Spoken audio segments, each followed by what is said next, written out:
பண்டிகை காலத்தில் இலங்கை போக்குவரத்து சபையினால் முன்னெடுக்கப்படுகின்ற விசேட போக்குவரத்து ஏற்பாடுகள் யாவை? ஏப்ரல் 9 සිට ஏப்ரல் 13 ரைனோ ரூஃபிங்கிடமிருந்து ரைனோ பிரீமியர் ரூஃபிங் தீர்வுகள். ஏப்ரல் 9 முதல் ஏப்ரல் 13 மாலை வரை கொழும்பிலிருந்து வெளி மாவட்டங்களுக்கும் கொழும்பிலிருந்து ஊர்களுக்கு செல்பவர்களுக்காக விசேட பஸ் போக்குவரத்து சேவையை நாங்கள் ஏற்பாடு செய்துள்ளோம். ஒவ்வொரு வருடமும் போலவே இந்த வருடமும் இதனை ஏற்பாடு செய்துள்ளோம்.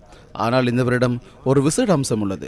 மலை ரயில் மார்க்கம் மற்றும் அனுராதபுரம், யாழ்ப்பாணம் போன்ற பகுதிகளுக்கான ரயில் சேவைகள் இடைநிறுத்தப்பட்டுள்ளமையினால் இம்முறை கொழும்பிற்கு அதிகமான பஸ்களை நாங்கள் கொண்டு வந்திருக்கின்றோம். கொழும்பிலிருந்து ஊர்களுக்கு செல்லும் நீண்ட தூர போக்குவரத்து சேவைகளுக்காக இந்த வருடம் விசேடமாக 1500 பஸ்களை சேவையில் ஈடுபடுத்த உள்ளோம். இந்த அனைத்து சேவைகளும் ஏப்ரல் 9 போதிராஜ் மாவட்டத்திலிருந்து ஆரம்பிக்கப்படும். டிசம்பர் 9 இதேவேளை நாளை முதல் புத்தாண்டு விசேட போக்குவரத்து சேவைகளை ஆரம்பிக்க திட்டமிட்டுள்ளதாக இலங்கை போக்குவரத்து சபை தெரிவித்துள்ளது.